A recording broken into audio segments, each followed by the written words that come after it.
조만간 일본은 끝날 거라 하더군요. 한반도로 몰려올 난민들의 모습이 눈에 선합니다. 난카이 대지진의 공포가 일본 전역을 뒤덮은 그때 한 예언이 일본 사회를 뒤흔들었습니다. 침몰할 운명인 나라 일본. 그리고 그들의 마지막 희망이 될 한국. 그 두려움 속에서 한 일본 소녀는 뜻밖의 선택을 하게 됩니다.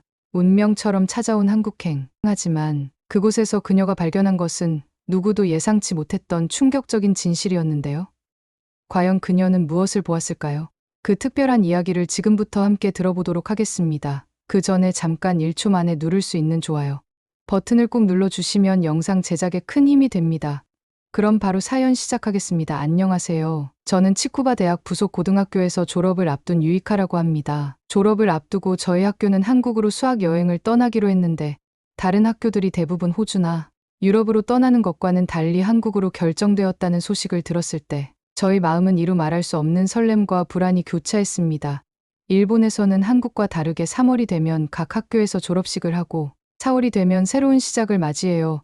벚꽃이 만발한 4월의 시작과 함께 새 책가방을 맨 초등학생들, 새 교복을 입은 중고등학생들로 거리가 가득 찹니다. 저희는 이 수학 여행이 고등학교 생활의 마지막 추억이 될 거라고 생각하니 더욱 특별하게 느껴졌어요. 벚꽃이 흩날리는 계절에 떠나는 졸업 여행이라고 생각하니까 그 자체로도 가슴이 떨렸습니다. 이런 설렘 속에서도 한편으로는 큰 걱정이 하나 있었는데 바로 저희 할아버지 때문이었죠. 할아버지는 극도로 보수적이고 국수주의적인 분이셔서 한국에 대해 매우 부정적인 시각을 가지고 계십니다. 매일 아침 할아버지 댁에 들르면 TV 글에는 한국에 대한 왜곡된 뉴스만 보고 계셨고 인터넷을 찾아보시면서 항상 한국을 반박하시는 모습을 볼 수 있었습니다. 심지어 일본에서 어떤 문제가 생기면 늘 한국 탓을 하시곤 했어요. 할아버지께서는 매일 아침 뉴스를 보시면서 봐라, 한국이 또 어떻게 나오는지라며 한숨을 쉬셨습니다. 어렸을 때는 저도 할아버지의 말씀을 무조건적으로 믿었어요. 어른이 하시는 말씀이니까 당연히 맞을 거라 생각했기 때문이었죠. 하지만 중생이 되면서부터 저는 점점 의문을 갖기 시작했습니다. 친구들을 통해 접한 한국 문화는 할아버지가 말씀하시는 것과는 전혀 달랐거든요. 중학교 2학년 때였을까? 우연히 빅뱅의 노래를 처음 들었을 때 그 설렘을 아직도 잊을 수 없습니다. 그 후로 NCT 방탄소년단까지 한국 음악은 제게 작은 위안이 되어 주었어요. 3년 전 아버지를 잃은 후 우울했던 시기에도 한국 가수들이 저를 위로해 주었지만 이런 마음을 할아버지께는 절대 표현할 수 없었습니다. 할아버지 댁에 갈 때면 핸드폰에서 한국 관련 앱들을 모두 숨기고 플레이리스트도 전부 지워야 했어요. 어머니는 제 마음을 아시는지 조용히 지켜봐 주셨는데 가끔 제 방에서 흘러나오는 한국 노래를 들으시면서 한마디 말씀도 하지 않으셨고 그저 따뜻한 미소로 바라봐 주실 뿐이었습니다. 아버지가 돌아가신 후 어머니와 저는 더욱 가까워졌는데 이런 작은 비밀로 이해하고 인정하는 사이가 되었어요. 수학 여행 이야기가 나온 후 저는 매일 밤 인터넷으로 한국에 대해 찾아보았습니다. 처음에는 할아버지의 말씀처럼 정말 위험한 곳인지 걱정되었지만 조사를 하면 할수록 한국은 제가 생각했던 것보다 훨씬 더 발전되고 현대적인 나라라는 것을 알게 되었어요. 깨끗한 거린 최신식 건물들, 편리한 대중교통 시스템까지 일본의 노후화된 시설들과 확연히 다른 모습이었습니다. 친구들은 대부분 한국 여행에 긍정적이었고 스쿠바 대학 부속 고등학교가 국제 교류에 개방적인 편이라 그런지 많은 친구들이 한국의 문화와 기술에 관심을 보였습니다. 하지만 저는 아직도 제가 오랫동안 한국 문화의 팬이었다는 사실을 친구들에게 말하지 못했어요. 혹시라도 이 이야기가 할아버지께 전해질까봐 두려웠어요. 첫 해외여행이라는 설렘도 컸지만 한일 관계가 좋지 않다는 뉴스를 볼 때마다 마음이 무거워졌습니다. 혹시 제가 일본인이라는 이유로 나쁜 대우를 받지는 않을까 하는 걱정도 들었어요. 그래서 저는 최대한 철저하게 준비하기로 했습니다. 비상 연락망을 만들고 여행자 보험도 가입했으며 한국어로 된 기본적인 인사말도 연습했어요. 어머니께서는 제 준비를 지켜보시다가 어느 날 저녁 조심스럽게 말씀하셨어요. 유이카, 너무 걱정하지 마. 엄마도 예전에 한국에 가보고 싶었단다. 하지만 그때는 할아버지께서 너무 반대하셔서 어머니의 말씀에 저는 놀라지 않을 수 없었어요. 어머니도 한때 한국에 관심이 있으셨다니. 그런데 할아버지 때문에 포기하셨다는 이야기였습니다. 어머니는 이어서 말씀하셨어요. 그때는 한국이 정말 위험한 곳이라고 했었지. 일본인이라면 절대 가면 안 되는 곳이라고. 지금 생각해보면 우리가 너무 편견에 사로잡혀 있었던 것 같아. 하지만 혹시라도 그곳에서 일본인이란 이유로 불편한 일을 겪게 될지도 모르니 항상 조심하렴이 말씀을 듣고 저는 눈물이 날 것 같았습니다. 아마도 어머니는 제 마음을 다 알고 계셨던 것 같아요. 수학 여행이 다가올수록 저희 마음속에는 복잡한 감정들이 교차했습니다. 그동안 숨겨왔던 한국에 대한 관심을 마음껏 표현할 수 있을까 하는 기대감도 있었고, 한편으로는 할아버지의 걱정스러운 말씀들이 계속 머릿속을 맴돌았어요. 어머니께서는 조용히 제 여행 가방을 챙겨주시면서 무슨 일이 있으면 꼭 연락하라고 신신당부하셨습니다. 이번 수학 여행은 단순한 외국 방문 이상의 의미를 가지고 있었어요. 제게는 그동안 숨겨왔던 진정한 제 모습을 마주하는 시간이 될 것 같았습니다. 출발하기 전날 밤 저는 창밖의 달을 보며 이번 여행이 제게 어떤 변화를 가져다 줄지 생각했어요. 설렘과 두려움이 뒤섞인 채 잠들지 못하고 뒤척이다가 문득 이런 생각이 들었습니다. 어쩌면 이번 여행은 제가 한 걸음 더 성장할 수 있는 기회가 될 수도 모르겠다고 말이에요. 출발하는 날 아침 할아버지께는 비밀스럽게 친구들과 교회 학습을 간다고 말씀드렸어요. 나리타 공항에 도착해 체크인을 마친 후 어머니와 작별 인사를 나누었습니다. 마지막으로 어머니께서 제 이름이 적힌 여권을 건네시며 조심해야 해, 한국은 위험할 수 있으니까라고 말씀하셨고, 그 목소리에는 걱정이 가득했어요. 저는 걱정 말라고 안심시켜드린 뒤 작별 인사를 나눠 그렇게 우리는 한국으로 가는 비행기에 몸을 실었고, 탑승하자마자 한국 승무원들의 세련된 모습에 시선을 뗄 수 없었는데, 키가 크고 단정한 유니폼 차림의 승무원들은 마치 잡지 모델처럼 아름다웠어요. 제 옆자리에 앉으신 할머니께서 기내식 음료 알레르기가 있다고 말씀하시자 승무원은 즉시 따뜻한 물을 준비해 주었고 세심하게 신경 써 주는 모습이 인상적이었습니다. 일본 항공사에서는 보기 힘든 융통성 있는 서비스에 감동을 받았어요. 시간 반의 비행 끝에 인천국제공항에 도착했습니다. 창밖으로 보이는 인천공항의 모습은 제가 본 어떤 공항보다 웅장하고 현대적인 아리타 공항이 마치 오래된 기차역 같다면 인천공항은 미래의 건축물처럼 느껴졌습니다. 불안한 마음을 안고 왔지만 이런 첫인상의 긴장이 조금씩 풀리는 것을 느낄 수 있었어요. 입국장으로 향하는 동안 눈에 들어온 건 깨끗하고 효율적으로 정리된 공항 시설이었고, 이에도 길을 찾기가 어렵지 않았습니다. 더욱 놀라웠던 것은 입국 심사 과정이었습니다. 일본의 복잡한 입국 절차와는 달리 한국의 입국 심사는 신속하고 체계적으로 진행되고 있었어요. 입국장을 빠져나오자 안내 로봇이 우리를 반겨주었습니다. 첨단 기술과 편리함이 조화롭게 어우러진 모습에 감탄이 절로 나왔어요. 공항 곳곳에 설치된 디지털 안내판과 무료 와이파이. 이는 마치 미래 도시에 온 것 같은 느낌을 주었습니다. 공항에서 시내로 향하는 공항 철도를 탑승하면서 또 한 번 놀라움을 경험했는데, 하나의 교통카드로 모든 대중교통을 이용할 수 있다는 점이 신기했습니다. 일본에 있을 때는 당연하게 여겼던 각각 다른 회사의 교통카드 시스템이 이제는 너무나 불편하게 느껴졌어요. JR선을 탈 때는 JR 패스, 지하철을 탈 때는 또 다른 카드, 버스는 버스 대차 필요했던 일본의 시스템이 이제야 굉장히 비효율적으로 보였습니다. 그동안 왜 아무도 이런 불편함에 대해 문제 제기를 하지 않았는지 의문이 들 정도였어요. 한국은 하나의 카드로 모든 것이 해결돼 대다 심지어 편의점 결제까지 가능하다니 일본의 교통 시스템이 새삼고 시대적으로 느껴졌습니다.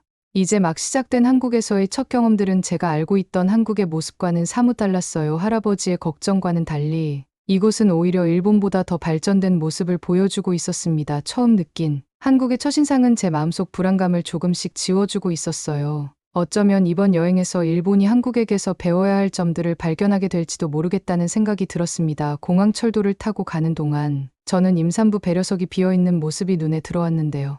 일본에서는 임산부 마크를 달고 있어도 자리를 양보받기 어려운 경우가 많았기에 저는 가이드님께 여쭤보았습니다. 가이드님은 한국의 시민 의식이 발전하면서 노약자와 임산부를 위한 배려가 자연스러운 문화로 자리 잡았다고 설명해 주셨어요. 그렇게 우리는 첫 번째 도착지인 경복궁에 도착하였습니다. 겨울이라 쌀쌀한 날씨였지만 경복궁에 도착하자마자 한복을 입어보고 싶다는 생각이 들었어요. 가이드님께서 한복 체험을 하면 더 특별한 추억이 될 거라고 말씀해 주셨습니다.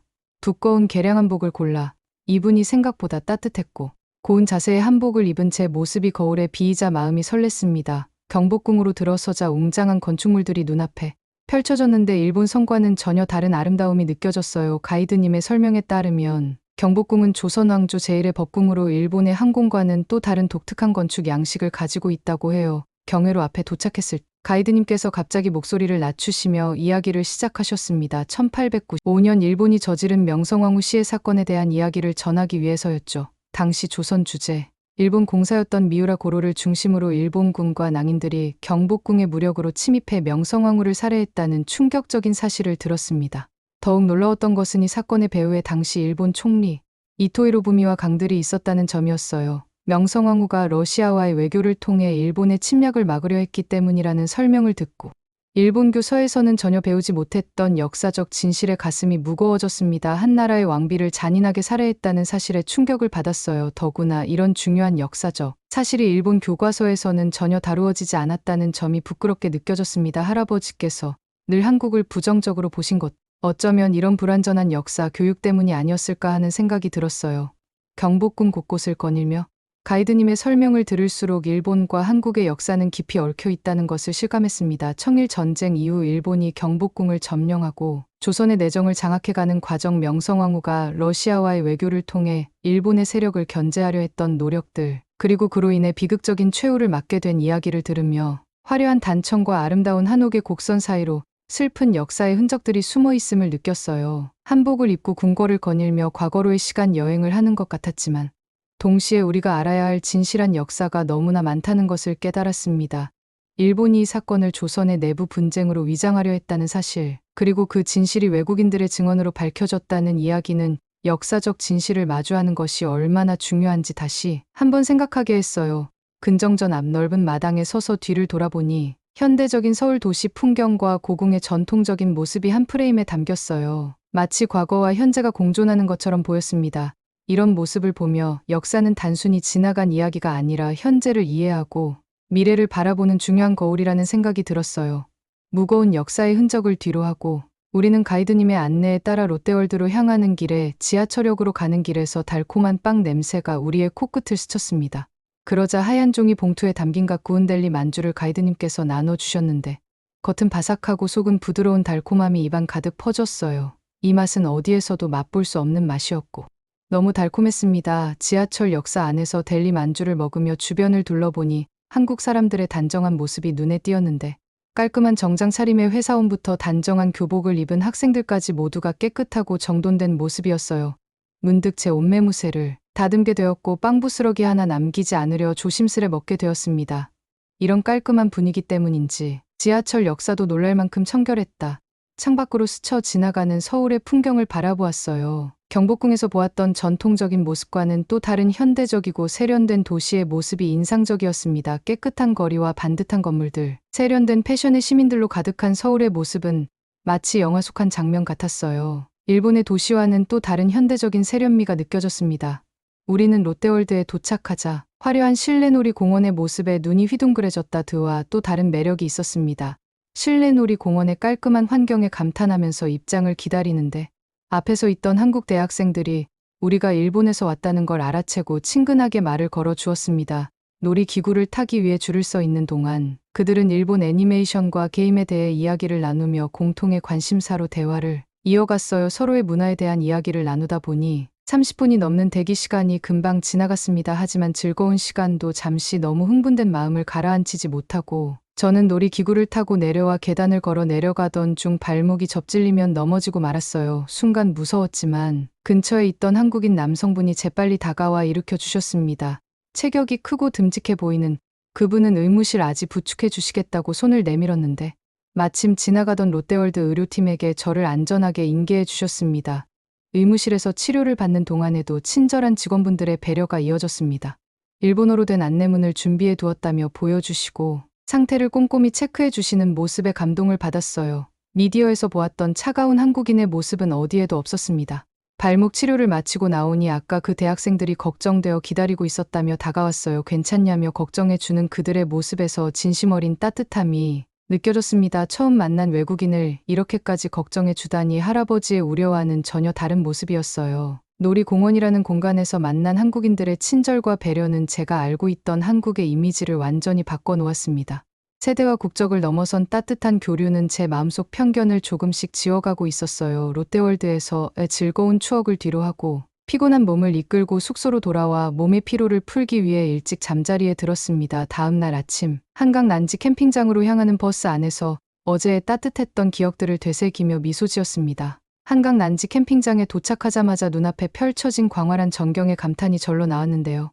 한강을 따라 끝없이 이어진 공원과 산책로는 도쿄에서는 상상할 수 없는 규모였습니다. 도심 속에 이런 거대한 공원이 있다는 사실이 믿기지 않았어요. 가이드님이 설명해 주셨는데 27,000의 광활을 자랑하고 2021년에 전면 리모델링을 거쳐 더욱 쾌적해졌다 해요. 도심 속에 이런 거대한 캠핑장이 있다는 사실이 믿기지 않았습니다. 캠핑장은 일반 캠핑존, 글램핑존, 프리 캠핑존으로 체계적으로 구분이 있다고 설명해 주셨고, 총 124명의 캠핑 공간과 현대적인 편의시설, 밤늦게까지 운영되는 편의점까지 모든 것이 캠핑객들의 편의를 위해 준비되어 있었어요. 화장실과 개수대도 새롭게 리모델링되어 깔끔했는데, 더 놀라운 것은 공원 내 매점에서 캠핑에 필요한 모든 물품들이 구비되어 있으며 고기부터 숯 끓일 심지어 화폐까지 없는 게 없었습니다. 바비큐 존에서 가이드님께서 준비해 주신 두툼한 삼겹살이 지글지글 구워지기 시작했어요. 일본에서는 보기 힘든 두께의 한국식 쌈 문화를 처음 경험하며 상추에 고기를 싸서 먹는 새로운 맛의 세계를 발견했어요. 된장과 쌈장의 고소한 향, 마늘과 고추의 알싸한 맛이 어우러져 잊을 수 없는 맛을 선사했습니다. 해가 저물어갈 무렵 우리는 한강변 편의점에서 한강라면을 먹기로 했어요. 유튜브에서 자주 보았던 그 유명한 한강라면 문화를 직접 체험할 수 있다는 생각에 마음이 설렜습니다. 한국 드라마에서 주인공들이 한강변에서 라면을 먹는 장면을 볼 때마다 꼭 한번 해보고 싶었던 버킷리스트 중 하나였거든요. 편의점에서 뜨거운 물을 라면을 끓이는 과정 하나하나가 새로웠습니다. 일본 편의점과는 다르게 한국의 편의점은 라면을 먹을 수 있는 공간과 준비물이 잘 갖춰져 있어 놀라웠어요. 젓가락은 물론이고 라면을 끓일 수 있는 전기 포트와 건더기를 올려둘 작은 접시까지 세세하게 준비되어 있었습니다. 한강의 야경을 바라보며 먹는 라면은 일본의 라면과는 전혀 다른 맛이었어요. 매콤하고 얼큰한 국물은 쌀쌀한 저녁 공기를 녹여주었고, 쫄깃한 면발은 일본 라면과는 비교할 수 없을 정도로 탱탱했다. 드라마에서 보았던 그 장면을 직접 체험하니 가슴이 설레었어요. 이제야 왜 전 세계 사람들이 한강라면 문화에 빠져드는지 이해할 수 있었습니다. 단순히 라면을 먹는 것이 아니라 아름다운 야경과 함께하는 특별한 경험이었어요. 이런 게 바로 한국만의 독특한 문화가 아닐까 하는 생각이 들었습니다. 해가 완전히 저물고 난 후에도 캠핑장은 여전히 활기쳤으며 캠핑장 곳곳에서 들려오는 웃음소리, 고기 굽는 향기, 도란도란 이야기 나누는 소리들이 밤 공기를 타고 퍼져나갔어요. 이런 게 한국의 캠핑 문화고 하는 생각이 들었습니다. 일본의 캠핑장과는 전혀 다른 자유롭고 활기찬 분위기가 인상적이었어요. 캠핑장의 따뜻한 불빛을 바라보며 문득 가슴이 울컥했는데 처음 한국에 올 때의 두려움이 이제는 마치 꿈만 같다는 생각이 들었기 때문입니다. 지하철을 탈 때마다 그 놀라움이 아직도 생생해요. 한 장의 카드로 모든 게 해결되는 세상이라니 일본에선 상상도 못해요. 매일 아침 서로 다른 교통카드를 챙기고 잔액을 체크하며 현금을 준비하던 그 불편함이 이제야 보이기 시작했습니다. 한국의 디지털 세상은 마치 미래에 온 것 같은 기분이에요. 또한 편의점만 봐도 그런데 24시간 언제든 필요한 걸 살 수 있고 심지어 은행 업무까지 할 수 있다는 게 너무 부럽습니다. 일본의 편의점이 불편하다는 생각은 한 번도 못했는데 이제는 자꾸 비교하게 되네요. 한국의 편의점에선 따뜻한 음식도 먹을 수 있고 택배도 보낼 수 있으며 이런 게 당연한 게 아니었구나 싶어요. 할아버지가 매일 아침 보시던 뉴스 속 위험한 한국은 어디에도 없었습니다. 오히려 늦은 밤에도 한강에서 혼자 산책하는 사람들, 지하철에서 자리 양보하는 모습들, 친절하게 길 알려주시는 분들, 이런 게 진짜 한복이라고요. 지난 롯데월드에서 넘어졌을 달려와 도와주신 분들의 따뜻함은 절대 잊을 수 없을 거예요. 그동안 폰 속에 숨겨두었던 방탄소년단 플레이리스트가 떠올라요. 아침마다 이어폰으로 몰래 듣던 다이너마이트 댄스 동작도 몰래 연습하던 제 모습을 생각해보면 웃음이 납니다. 이제는 당당하게 좋아한다고 말할 수 있을 것 같아요. 심지어 한국어로 노래도 따라 부를 수 있게 됐잖아요. 감사합니다를 처음 말했을 때 환하게 웃어주시던 카페 직원분의 표정이 잊히지 않는데 서툴지만 용기 내서 한국어로 말할 때마다 따뜻하게 받아주시는 모습에 자꾸만 말을 걸고 싶어졌습니다. 발음이 이상해도 끝까지 들어주시고 천천히 또박또박 대답해 주셔서 더 열심히 배우고 싶어져 봐요. 한강에서 먹었던 라면 맛도 잊을 수 없는데 매콤하고 얼큰한 그 맛이 아직도 입안에 생생해요. 삼겹살은 또 어떻고요. 일본의 돼지고기와는 완전히 다른 맛이었습니다. 쌈장에 싸서 먹는 방법도 신기했는데 이제는 제일 좋아하는 먹는 방법이 됐어요. 다음에 올 땐 꼭 더 많은 한국어를 배워올 거예요. 그때는 더 자연스럽게 이야기도 나누고 한강에서 치맥도 해보고 싶고 노래방도 가보고 싶습니다. 어쩌면 대학교에 진학하고 나서 교환학생으로 다시 올 수 있을지도 몰라요. 할아버지께 이제는 말씀드리고 싶어요. 한국이 얼마나 멋진 나라인지, 사람들이 얼마나 친절한지 말해드릴 거예요. 처음엔 화를 내실지 모르지만 제가 경험한 진짜 한국의 모습을 조금씩 보여드리면 할아버지의 마음도 조금은 바뀌시고 어머니도 분명 도와주실 거고요. 그렇게 마음을 다잡고 일본으로 돌아왔지만 한국에서의 추억은 쉽게 가시지 않았습니다. 하루는 평소처럼 할아버지와 함께 TV를 보고 있었죠. 그런데 갑자기 화면이 바뀌면서 난카이 대지진 특보가 왔습니다. 곧 대규모 지진이 일어날 수 있습니다. 주민들은 대피 준비를이라는 익숙한 경고음과 자막이 흘러나왔죠. 저는 뉴스를 보며 불안에 떠는 할아버지의 손을 잡아드렸습니다. 그 순간 갑자기 한국에서의 기억이 떠올랐어요. 한강에서 여유롭게 치맥을 즐기던 사람들, 밤늦게까지 거리를 걸어다니는 젊은이들, 지진 걱정 없이 고층 아파트에 사는 사람들, 그들의 일상이 새삼부럽게 느껴졌습니다. 다음 생에는 한국 사람으로 태어나면 좋겠어요. 저도 모르게 문득 이런 말이 나왔어요. 할아버지는 놀란 표정으로 저를 보셨지만 이내 깊은 한숨을 내쉬셨습니다. 그곳에서 정말 지진 걱정 없이 살 수 있을까? 처음으로 할아버지께서 한국에 대해 적대적이지 않은 말을 하셨어요. 매일 지진 뉴스에 불안해하던 할아버지의 눈빛에서 부러움이 느껴졌습니다. 어쩌면 이런 시간들이 우리를 조금씩 가깝게 만들어 주는 걸까요? 이제는 자신있게 말할 수 있어요. 제가 한국을 사랑한다고. 그리고 앞으로도 두 나라가 서로를 더 이해하고 가까워질 수 있도록 제가 작은 다리가 되고 싶다고요. 다음에 다시 만날 때까지 모두 안녕히 계세요. 오늘의 사연 어떻게 들으셨나요? 누군가의 편견이 또 다른 누군가의 편견이 되어 대물림되는 모습을 보며 많은 생각이 들었습니다. 하지만 유익하 용기 있게 첫 발을 내딛었던 것처럼 우리도 선입견의 벽을 넘어설 수 있지 않을까요? 단 며칠간의 여행이었지만 그녀는 미디어가 보여주지 않았던 진짜 한국을 발견했습니다. 첨단 시설과 따뜻한 정이 공존하는 나라, 그리고 그곳에서 만난 친절한 사람들까지. 그녀의 여정은 우리에게 많은 것을 생각하게 해주었어요. 지금 이 순간에도 수많은 청년들이 서로의 나라를 오가며 새로운 이해의 다리를 만들어 가고 있습니다.